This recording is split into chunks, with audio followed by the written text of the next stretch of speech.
Zentatsu, we demand that the age of majority be lowered to 10 years, and that children have the right to vote, and be elected. 197. Interior. Conference room. Day. Zentatsu. We reject your laws simply because we neither voted for your lawmakers nor took part in drafting your constitutions. It's precisely because you, the adults, are unfit to govern, that I publicly declare, children of the world, rebel against tyranny. 198. Interior. Pentagon office. Day. On a desk, a pile of building plans. On top of the pile, the plan of the conference venue. The head of internal security. This is the conference room. It's a real bunker. It cannot be taken from outside. Door as well as the emergency exits are reinforced and can be opened only from inside. The Vice President. Why was this place chosen? It's foolish. The head of internal security. There were two options. Either in a classic building with all the inherent risks that we all know, or a ground floor bunker building with reinforced doors controlled from inside, which seemed to offer better security guarantees against an aerial or an outside attack. The Vice President. To the others. Does that mean we can't storm the conference room? The General Chief of Staff. These doors may be reinforced, my boys can blast them open in no time. They can disintegrate the Grand Canyon if need be. Our Marines are ready to land from our ship stationed in the island's port. The head of internal security cut to the quick. These doors can't be blown up without damaging the quarter of the conference room, and endangering hostages' lives. These doors can be opened only from inside. That's why we decided that the President's bodyguard be posted inside the room, so that he can open the door manually at the end of the conference or in case of an emergency. The General Chief of Staff. And where is this bodyguard? The FBI Director. We have tried several times to talk to him, but he doesn't answer. As the children are using his gun, we can presume that they got rid of him. The Defense Secretary. How can you be so sure? What if he was in on it? The head of internal security. That's impossible. The Defense Secretary. Ironically, just as it was impossible a few days ago that a hostage be held in this conference room. The head of security doesn't say anything. The Vice President. Now can we continue listening to this wretched plan? The head of security moves to a detailed map of the conference room roof. The head of internal security. Apart from the main entrance, and the emergency exits, access to the conference room is possible through the ventilation shaft of the air conditioning system. Its large size allows a man to crawl inside, but first, the air extractor must be removed, and then immediately put back to keep the same cool temperature inside, or else, the terrorists could suspect something. Of course, the alarm system linked to the air conditioning grill must be deactivated before anything can be done. The Vice President. Pointing to the many emergency exits on the map. Anyway, it's a start. But let's go back to the emergency exits. The head of internal security. As I have just said, emergency exits are also reinforced. Of course they can be opened from inside, provided their alarms are deactivated. The FBI Director. Sorry to interrupt, but we also need to start negotiating as soon as possible to convince the terrorists to surrender without bloodshed. The CIA Director. As we can't apparently count on the President's bodyguard, maybe we could try to have one of our political allies in the conference room open one of the doors from inside. The Vice President. Those are just ifs. I want a plan, based on sound criteria. A real one, with options to choose from. I want you to take the logistical arrangements for each option available. And most of all, there must be a plan B. I want all this now. Then, to the General Chief of Staff. But we should expect the worst. Therefore you must give the order for our Marines to land without losing more time. 199. Interior. Conference room. Day. The children are facing the participants in the meeting. An African president. Not all adults or all regimes have done harm to children, Zen Tetsu. But accepting that crimes be done is like taking part in those crimes. The African president. You seem to consider the children as a completely different species. Zen Tetsu. We've got nothing in common with adults. Here, the US president stands up. The US president. I understand what you feel. Before coming to the USA you were suffering from injustice, hunger, violence. I don't say that these problems have completely disappeared from our democratic society. But these crimes are the deeds of evil individuals, not of entire regimes. Unfortunately, in many nations, whose leaders are present in this room, absence of democracy is at the root of the problem. Adults cannot be held responsible. These crimes are made possible by the absence of democracy. Now Abir the general speaks, his chest covered with medals.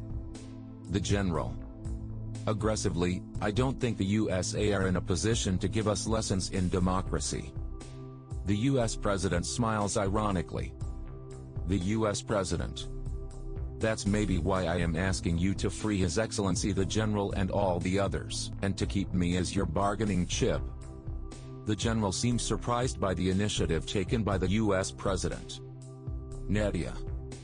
Her eyes wide with excitement. No. For once we've got them at our mercy. We shouldn't let them free. Papito. To the US president. No, Mr. President. We have no quarrel with you in particular, nor with the United States. Our problem is with adults' system. That's why we need to keep you all in this room. Then, turning to the camera. And we need the whole world to witness this. 200. Interior. Pentagon office. Day. In the room where the emergency meeting is going on, the head of internal security dials once more a telephone number while watching the TV screen. The head of internal security. The president's bodyguard can't have vanished into thin air. The general chief of staff. To the vice president.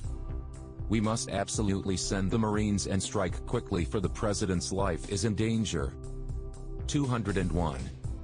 Interior. Conference room. Lavatory. At the same time, in the lavatory, the bodyguard is dying from the effect of the venom. The bodyguard point of view. The telephone ring seems to come from very far, distorted as if by an echo effect. Lying on the floor, the bodyguard can hardly move his numb hands.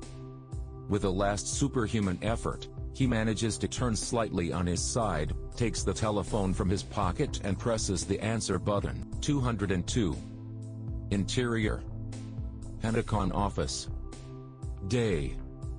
The head of internal security. Wait. He just answered. But the only answer they get is the hard breathing of the man, paralyzed by venom, the vice president. So. The head of internal security. Agent Collins, do you hear me? Answer if you hear me. 203. Interior. Conference room. Day. In the conference room, the children and the adults continue their debate. On their faces, and in their eyes, the fear that has crept to the hearts of these men and women accustomed to power. Here and there inside the room, desperate, useless calls for help are whispered on mobile phones clenched with trembling hands. Lots of children are happy with their lives and are not asking for anything. What gives you the right to speak on their behalf? Amoa. Children who lead happy lives will be even better off with our program. As for the downtrodden, they will surely benefit from the change we want to bring about. The French president. What do you think you can achieve with a gun? Do you think it's enough to have the upper hand?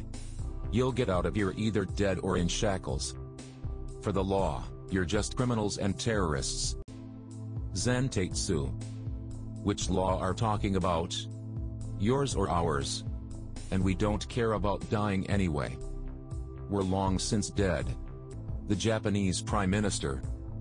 Don't you think raising awareness of these problems would have been wiser than this, Zen Tetsu? raising awareness. You must be kidding. Other adults and organizations of goodwill have tried it before for nothing. 204. Interior. Pentagon Office. Day. The Vice President. To the General Chief of Staff. You have carte blanche to blast the door open. But nothing shall be done without my prior approval.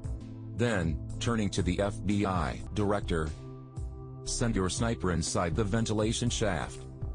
But he must wait for orders. A blunder could have catastrophic consequences.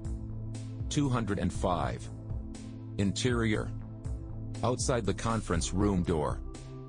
Day. In the lobby, American security officers are urging nervous protection escorts of the foreign heads of states and governments to keep calm.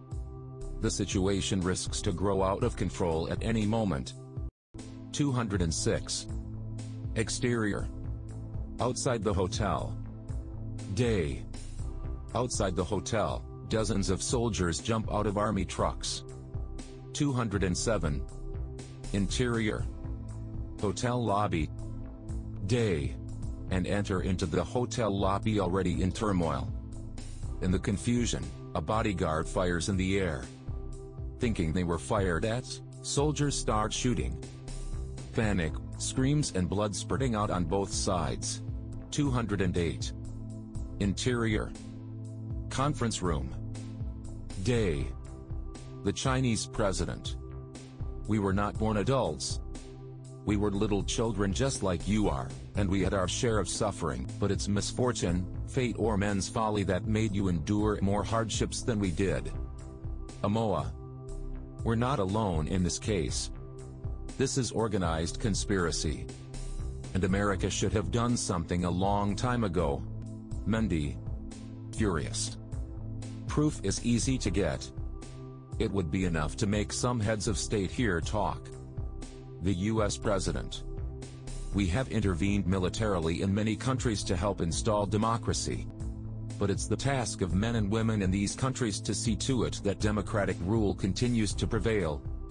The United States cannot, will not and must not dictate its law by force. 209. Exterior. On the roof. Air extractor. Day. A few men are finishing to take off the air extractor.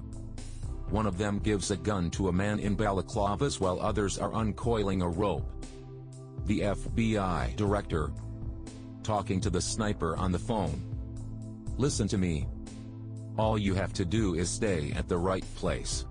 You've got to decide where to post yourself depending on events, and especially on the position of the one who has the gun, and wait. Don't do anything unless I give you a direct order. Is that clear? The sniper. On the phone. Yes, sir. But can they hear me crawling inside the ventilation shaft? The FBI Director. No. They can't hear you because there's a false ceiling between the ventilation shaft and the room. But be extra careful though. Some men tie the rope around the sniper's waist and start helping him crawl inside the ventilation shaft. 210. Interior. Pentagon Office. Day. The Vice President. We must prevent them at any cost from coercing any head of state into talking. This would cause a world upheaval. We don't know what some of these heads of states would say under coercion. At this moment, the TV live footage is interrupted by a commercial. The Vice President. What's this? TV screen. On the TV screen, dramatic background music, with adults heading to the same direction, murderous looks, nailed boots, wielded chains, frightening tattoos and, running before them, terrorized children. A little girl with a rag doll she ends losing, a little boy, tearfully pleading with his pup to follow him but with no success, and many others running in panic. A man gleefully flattens out the rag doll with his nailed boots. As the stubborn pup looks behind with fear, a brutal hand seizes it from the nape, and her owner's grimacing face can be seen while the pup is exhaling its last breath. When the adults are about to catch up with the children, a huge lighted pizza lands from the sky just between them and their tormentors. on which they scramble and fly away before the adult's astounded eyes.